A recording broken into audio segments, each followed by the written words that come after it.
This is the first time I've talked to you since that fight. And, one of the big questions was like, the Cowboy showing up to the big fight, all that, like in the locker room when you got to T-Mobile and you're fighting Conor McGregor, did you feel good before the fight started? No. I didn't. Donald showed up. Cowboy wasn't there. Wrong guy showed up. Couldn't get going.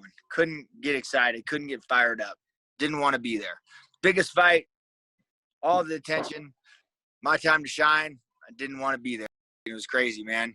And I don't know why. I don't know how. I don't know how to change that. But it sucks, man. Sometimes I show up there. I'm ready. I'm fired up and I'm ready to go. Sometimes I get there and I'm like, man, I don't even want to be here. So, don't know. No idea. Wish I had the answer. What point of the day did you know that? 2 days before the fight. And I was just like, man, it was just hard. But when I showed up there that morning, it was just like, man, like, I don't know. I just wasn't feeling it. I mean, how do you even try to pull out of that? I mean, what was it, Jafari? Like, if I had the answer, man, I would have pulled out of it. I didn't have the answer. I went in there with my thumb in my ass, made it 40 seconds, So it was a tough deal. It sucked. It sucked bad. You know what? Most people, I haven't really talked to anybody about that fight or anything going in, but when he came at me and ran with that big shot and I shot in, man, his hip, I hit his hip bone. Like, that's what started the whole, and then I grabbed a hold of him just to, like, get my bearings back, and he, like, did the jumping shoulder slam, which just compounded the fog in my brain. And then I left go and he head kicked me. So it was just like, you know what I mean? There was no time to, like, regroup. So it was from the first second of the fight to when he ended it that I couldn't even get my bearings back. So it was like,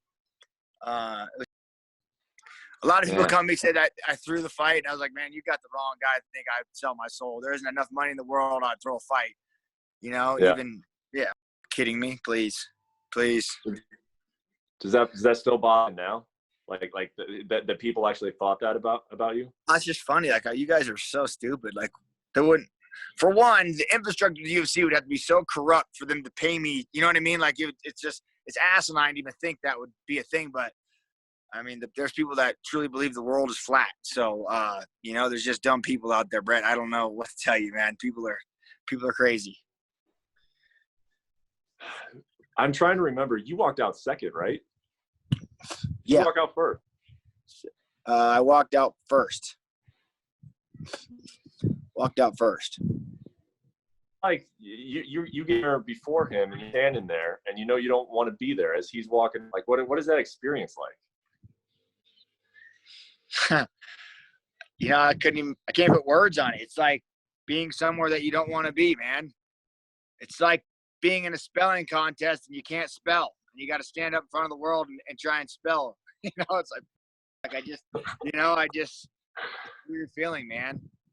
And you're trying to, like, convince yourself, and you're trying to wear the face and fake it till you make it. But sometimes, I don't know. It's tough. It's a weird sport. Thank you for watching ESPN on YouTube. For live streaming sports and premium content, subscribe to ESPN+.